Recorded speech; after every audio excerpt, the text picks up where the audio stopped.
25 సంవత్సరాలు ఈ రోజు వ్యవస్థ వల్ల వేలాది కుటుంబాలకు ధైర్యాన్ని ఇచ్చింది, వెలుగునిచ్చింది. ఒక చిన్న ముక్కగా పెట్టిన ఇది 650 పడకల ఆసుపత్రి, 250 మంది పైన నిపుణులైన వైద్యులతో బ్రహ్మాండమైన సేవలు అందిస్తున్నారు. ప్రతి సంవత్సరం 3 లక్షలకు పైగా అవుట్ పేషెంట్లు, 90,000కు పైగా ఇన్ పేషెంట్లకు సేవలు అందిస్తా ఉంది. సంవత్సరానికి 8,000 ఆపరేషన్లు చేస్తున్నారు. 22 మందికి ప్రతిరోజు ఆపరేషన్ చేసే పరిస్థితికి వచ్చారు. ఇది మనం చూస్తే ఈ ఆసుపత్రికి వచ్చే ప్రతి రోగి కేవలం ఒక పేషెంట్ గా కాదు, అతను ఒక కుటుంబానికి ఆశ.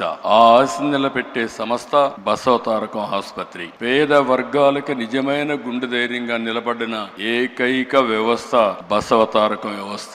మన రాష్ట్రంలోనే కాదు, తెలంగాణ, ఆంధ్రప్రదేశ్, కర్ణాటక, మహారాష్ట్ర, ఒరిస్సా, ఇతర రాష్ట్రాల నుంచి కూడా ఇక్కడికి వస్తున్నారు. ఇంకొక పక్కన మీరు ఒకసారి చూస్తే ప్రివెంటివ్ క్యాన్సర్ కింద 1600 పైన శిబిరాలు పెట్టారు. 3 లక్షల కంటే ఎక్కువ మందిని ప్రీ స్క్రీనింగ్ చేసి మొత్తం స్క్రీనింగ్ అంతా చేసి ముందుకు తీసుకుపోయే పరిస్థితికి వచ్చారు. నర్సింగ్ కళాశాలలు, పారామెడికల్ విద్యా సంస్థల ద్వారా నిపుణులు అందిస్తున్నారు.